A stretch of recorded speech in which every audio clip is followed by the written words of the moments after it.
국세 부과와 세법 적용의 원칙에 대해 설명하겠습니다. 실질 과세의 원칙은 귀속, 거래 내용, 경제적 실질 등이 사실상 어떤 개인 또는 단체에게 속해 있는지를 고려하여 세금을 부과합니다. 그러나 실질 소득이나 자산의 소유권은 종종 명확하지 않을 수 있습니다.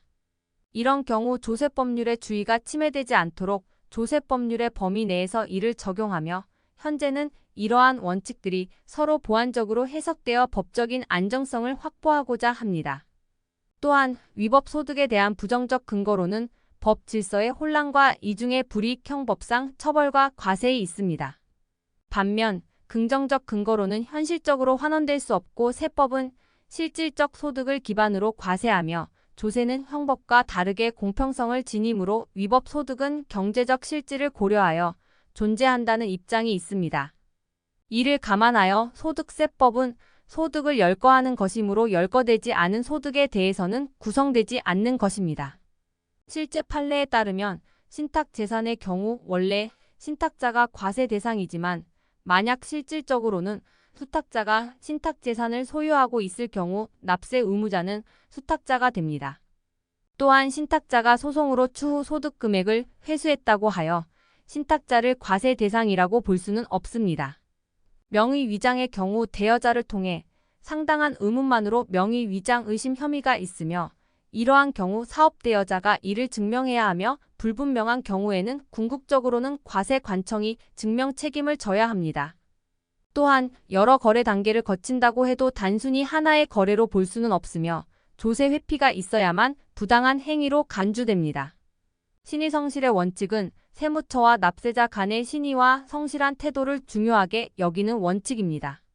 이는 세금 부과와 관련하여 각각의 주체가 상호 신뢰와 공정성을 기반으로 행동해야 한다는 원칙을 나타냅니다.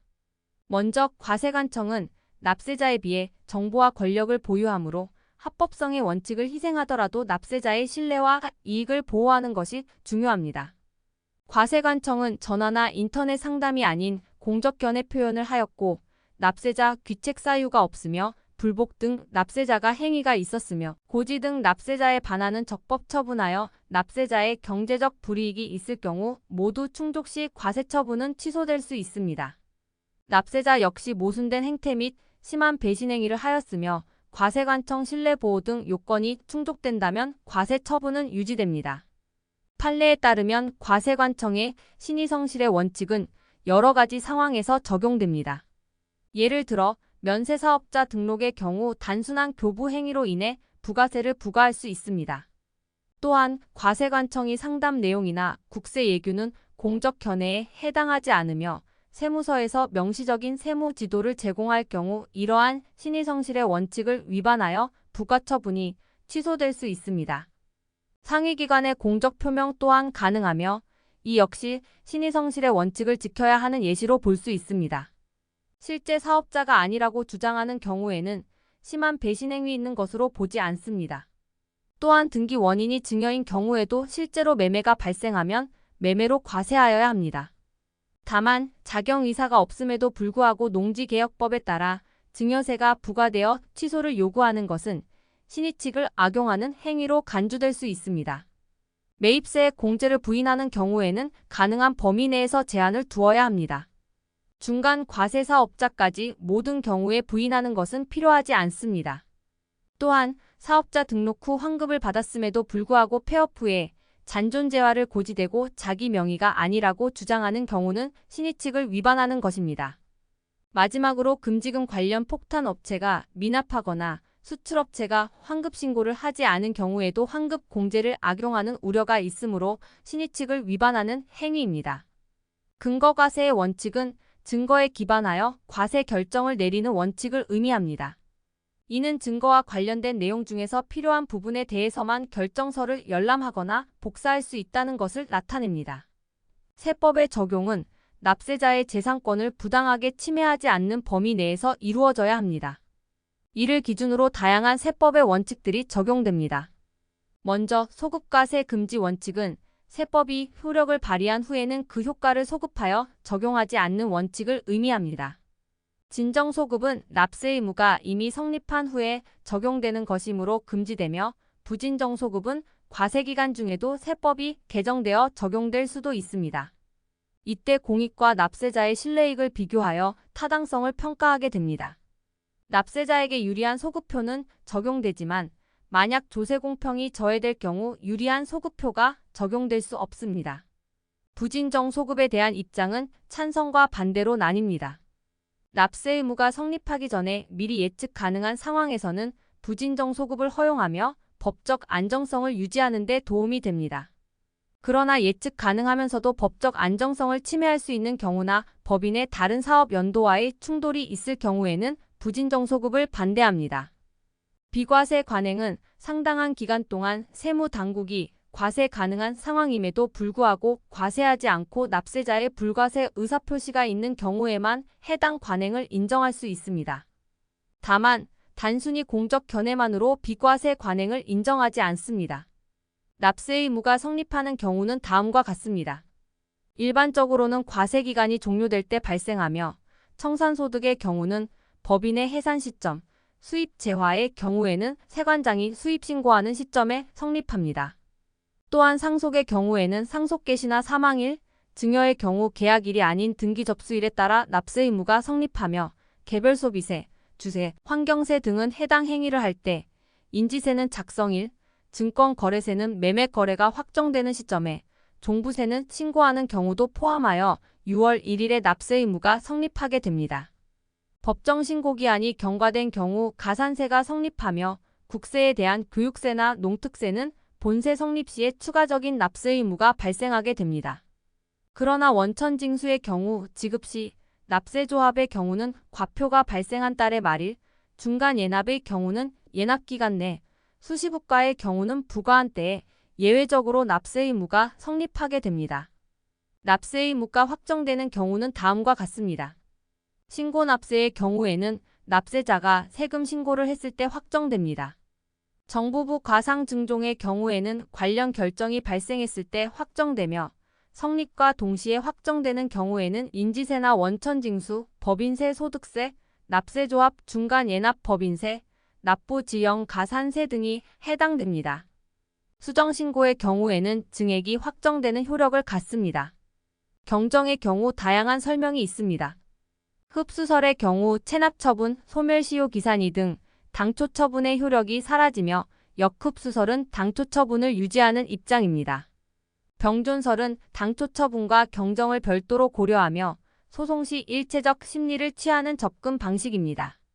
증액 경정 처분은 병존설을 따르며 경정 청구는 증액 부분에 대해서만 세액 한도로 가능하며 당초 경정 청구 가능 시 당초 처분도 취소 구할 수 있습니다. 반면 감액 경정 처분은 역흡수설에 따라 결정됩니다. 납세 의무가 소멸하는 경우는 여러 상황에 따라 다양한 조건을 갖습니다. 납부나 충당, 부과취소단, 철회는 불가능 등의 사유로 납세 의무가 소멸할 수 있습니다. 또한 제척이 만료되거나 소멸시효가 완성되면 납세 의무가 소멸합니다.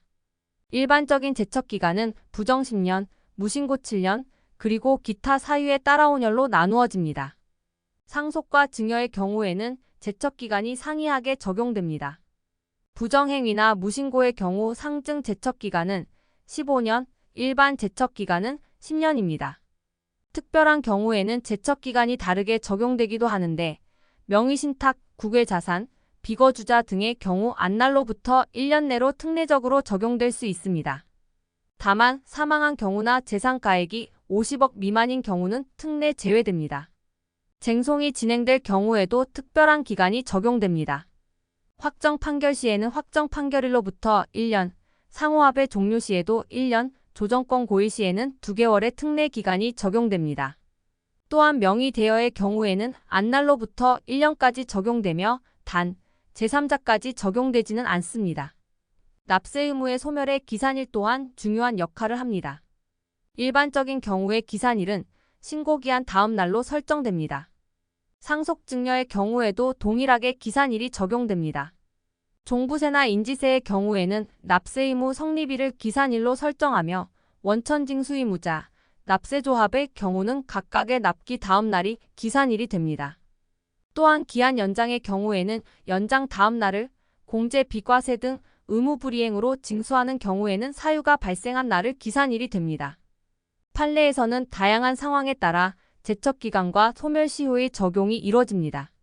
이중매매계약서로 세금 포탈이나 사기 부정이 없는 경우 제척기간은 5년으로 적용되었습니다.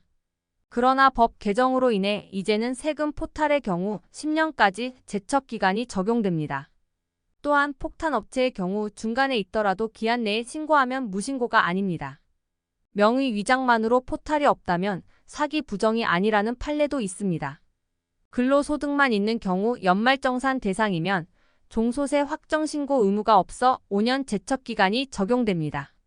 소득금액 변동통지 또한 소득금액 제척 이후에 발송하는 것은 위법하며 법인세 포탈의 경우에도 소득금액 변동통지는 10년 제척기간에 따라 이뤄집니다. 부당행위 계산 부인이 없었다면 부정으로 간주되지 않으므로 5년 제척기간이 적용되며 명의 위장 등 부정행위가 있으면 10년 제척기간이 적용됩니다. 특례 제척기간은 절차상 위법한 부가취소 판결 후 1년 내에 재고지가 가능하며 해당 납세자에만 적용됩니다. 과세기간이 달리한 경우에도 1년 내에 재고지할 수 있습니다. 소멸시효에 관해서는 건당 본세 기준이 5억 이상일 경우 10년, 그 외의 경우 5년의 소멸기간이 적용됩니다. 기산일은 신고납부기한 다음 날로 설정되며 중단 상황에서는 납세고지, 독촉, 교부청구, 압류, 수색 등이 발생하면 소멸시효가 중단되고 다시 시작됩니다. 또한 소멸시효정지에는 징수유예, 체납처분유예, 연부연납기간, 채권자 대위소송기간, 국외체류기간 6개월 이상이 해당하며 소멸시효의 효과는 기산일 소급과 2차 납세 의무가 함께 소멸된다는 것입니다.